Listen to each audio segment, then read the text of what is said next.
Buy on declines, right? Because you're saying that there could be declines right now. All right, Ruchit Jain, equity technical analyst at Angel Broking, is also there with us. Ruchit, what are you doing right now? Good morning. Probably on the index front, we are still positive on the markets from short-term trading perspective. On the monthly charts, we have seen that the resistance is coming around 8800, 8830 level. So I think that further upside about 80-100 points odd upside from the in Nifty could be seen even from current levels. So just from short-term trading perspective, we are still positive. There are no signs of cautiousness or there are no signs of reversal on the charts as of now. Yes, in case there are any reversal signs or reversal pattern gets formed, then I think we will change our view. But as of now, we are still trading with positive bias for targets around 8800 to 8830. All right. Ruchit, what are your picks right now? Yeah, so from short-term trading, my first pick is a buy call in GAIL. This stock since last 3 months have been consolidating in the range of 405 to 370, 375 on the lower side. We are expecting this consolidation to continue, but if we see, then the prices are right now at the lower end of this broad consolidation range of last 3 months. Even at the lower end of the range, there are a couple of other supports coming in: 89 days exponential moving average on the daily charts, also super trend indicator which is in buy mode. So there are many support levels coming in around this 375, 370 range, and prices also at lower end of the channel. So we are expecting this stock to move higher, the prices to move higher towards the higher end of the channel. Hence, it rewards a good risk reward ratio at current levels. So we are suggesting to buy GAIL from about 8 to 10 days of perspective, keeping a stop loss below 372 for target of 400. My second pick we are recommending is a buy in M&M. Probably this stock has consolidated in a range for 2 weeks, and if we see the broader trend on weekly or the monthly charts, then definitely this is a higher top higher bottom formation on all time frame charts. So whenever the stocks correct sideways in an uptrend, usually that's a time wise correction, which is a positive sign that the stock, when it is correcting, it's showing a time wise correction rather than price correction. So we are expecting this resumption of the uptrend in this M&M. So we are recommending it to buy M&M with stop loss below 1442, and we are expecting target somewhere around 1514 very short term. And my last call that we have recommended is a buy call in BHEL. Probably it's just from a trading perspective, I don't have very aggressive targets over here, just because last couple of weeks of corrective move, after this last couple of weeks of corrective move, the prices are trading near 50% retracement support of this previous up move. Hence we are expecting a pullback move in the stock for target of around 147 to 148. Again, I would say that I don't have aggressive targets in BHEL, but just from about 1 week's perspective, one can go long with stop loss placed below 132. Right. Just wanted to point out two names. Union Bank, it's a results reaction. It's down 6% now at the day's lowest point. And Hindalco, of course, Novelis, which is an arm which contributes more than 50% to its EBITDA declared numbers, which was solid. So Union Bank is down 6%, and I think Hindalco is the top gainer on the Nifty 50 pack. It's up about 5%. Let's look at Hindalco, up about 5% right now. Sanjeev, you look at a lot of these metal companies, especially names like Hindalco, Tata Steel. What's your view on the Novelis numbers? If what the management is guiding in terms of free cash flow, if majority of their capex is behind, this acquisition could also prove to be a very big one, even though later than what the street was expecting? Yes, Pankaj, if you recall, when Novelis came out with its last quarterly numbers, the price of Hindalco was 92, 93. I was on your channel and I suggested that Novelis numbers after almost 1 year have come out much ahead of the street, and it's telling you that, in America and North America, it is going to be an outperformer. That is what has added the fuel to the fire on the front of Hindalco. Plus, locally also they've seen an expansion in their margins and extremely good price appreciation on both aluminium and copper. And I think that is why you've seen the stock almost give you a 50% return. Now at 150 to chase it would be a little bit out of the blue. We don't think there is any more upside here on the price front, but definitely on a longer term, like we said, 2017 could be the changer and commodities could be leading from the front. Only after seeing a pullback now in the next few months, we think that 2017 base metals will be where the real money is, and you could even see Hindalco chasing, looking at targets of 250 in the next 2 years. Right. Let me get in SV again and a little bit more on Wockhardt. That stock, let's just show that stock to you, what has happened there. Dramatic drop on Wockhardt.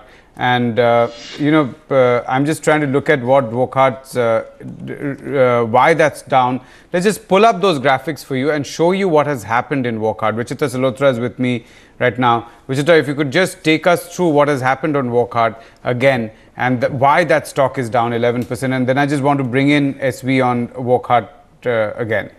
Yeah, and so 11% drop on the stock and on high volumes as well. So US FDA has banned the Ankleshwar plant for Wockhardt. That means that they cannot import, there's an import ban, so you cannot export anything to the US from, it's a manufacturing alert. There 10 to 12% of US sales come from the Ankleshwar plant, and about 2 to 3% of the overall sales for Wockhardt comes from the Ankleshwar plant. Now Wockhardt had already got 3 import alerts for its Walud, Chikalthana and Shendra plants. So this is another negative. We spoke about this before the markets opened. The reaction on the stock is expected 11% down, and there's more to go right now. Right, but Vichitra, you also mentioned that there were some reports that the US FDA has closed those inspections of Walud and Chitalkhana, right? Yes, Anand. So there are reports that Walud and Chikalthana inspections have been closed with not much negative observations made by US FDA for Wockhardt, but we are still to get official confirmation on that. So. Right.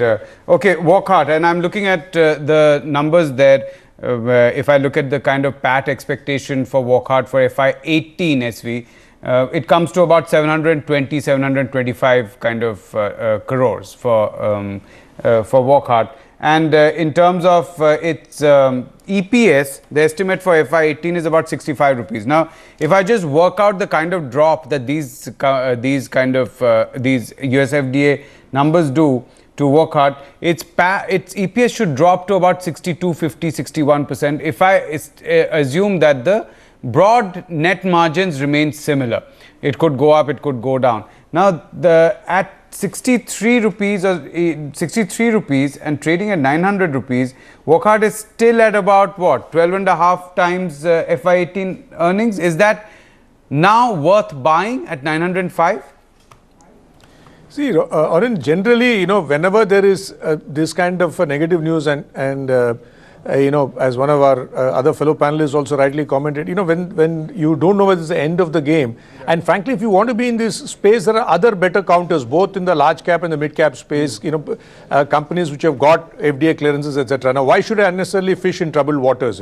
I would much rather keep a distance, know everything is, all the news is out. Okay, that may mean that the stock price may correct a bit, but when there are other quality names in the same sector, we are talking of sector now, we are not talking cross sector, then one would much rather but I'm just trying to look at the multiples themselves, because if I compare others, they're all at 18, 19, they've all gone up ever since US FDA has cleared some of them. They're at 18, 19 times FY18 earnings, and only the mid-cap, lower mid-cap guns, even in Aurobindo, I think right now is trading at about 16 times. So it's just that it's much cheaper, and if some of that news that the report suggested that Walud and Chikalthana are okay, that they are going to restart production, then will we see a sudden surge, sudden recovery? No, good, but frankly, I for always felt that good quality pharma names should be part of one's core holding. Now, I would stick to the tried and tested rather than doing this, because Wockhardt, let's face it, both in terms of news as well as market price, the volatility in Wockhardt is much higher than most of the other comparable names. So I being a safety conscious player, I would much rather stick to a slightly higher price stock where the visibility of earnings and these kind of hygiene issues are not there, rather than trying to kind of play a 3-4 PE ratio hike happening. I would much rather, I would not do that. In terms of my own style, I would much rather stick to the tried and tested and be on the conservative side. That's my call. And just one other completely general point I thought quickly before we go off air, which I wanted to mention also, is that I frankly think when GST starts getting implemented, I foresee some kind of a correction happening in the mid-cap and small-cap space especially, because I always say that the God is in the details, and implementation is going to be easy. Multiple registrations are being talked about. There's going to be a lot of disruption on the players who are not part of the sector in terms of taxation, etc. So that's going to cause a lot of upheavals. I hope not socially as well. So that is definitely going to have some impact on markets. There could be an inflation hike as well. And for those people who have missed the mid-cap and small-cap run, I think that's the time to wait and watch out for very closely. Right, that's an important point there as he's making. Let me go back to Mr. Subramaniam. I have one company for you, and that's Aurobindo Pharma. I don't know if you track that at all, Mr. Subramaniam. Yeah, that has been a relative outperformer, and I think by and large has been free from some of the negative news flow. So I think a decent pick at current levels, and we have a target price of around 825 in the coming weeks. 825 in the coming weeks. Anything else in the pharma space that you think is good? Current juncture, probably I would give it a pass because of the general mixed trend in the entire sector. Yeah. So I think, yeah, we had a buy call on Biocon, but current levels probably I would be a bit cautious and maybe just hold on to the existing holdings. Okay, give us a sense of what you think of Hindalco, because if one looks at the chart, that is an absolute runaway, right? Well, Hindalco, you know, if all the corrections have been very short-lived, and of course at 152, as Mr. Basan also mentioned, probably not the right stock to chase. But probably on hindsight, I would probably look into buying something like Nalco. You know, that has also seen some very decent performance, okay. And that has also been in some news in terms of buyback of shares from the government, and they have also got some, I think, bauxite mine lease, etc. A lot of positive news, and I think it's near the 52-week high of around 51. So I think that's a decent bet, and I think we could see some levels of 58.60 in the coming days. All right. Thank you, Mr. Subramaniam, for joining us. Thank you all our guests today. Thanks a lot for joining us. We've already taken all your disclosures as you've moved around. SV, any specific disclosure you'd like to make? Yeah, HP and SBI, you know, I have a small holding in both Hindustan Petroleum and State Bank of India. Right. I've mentioned it in the past, but I think it's but fair that I should mention it now as well. All right. Thank you so much for joining us and giving us your picks. We've got a lot of calls today from our guests, and hopefully you'll be able to make some money out of that. That's to our viewers. Thanks a lot. We're going to take a short break. We'll be back in just a couple of minutes, and after that, Soumya Kanti Ghosh.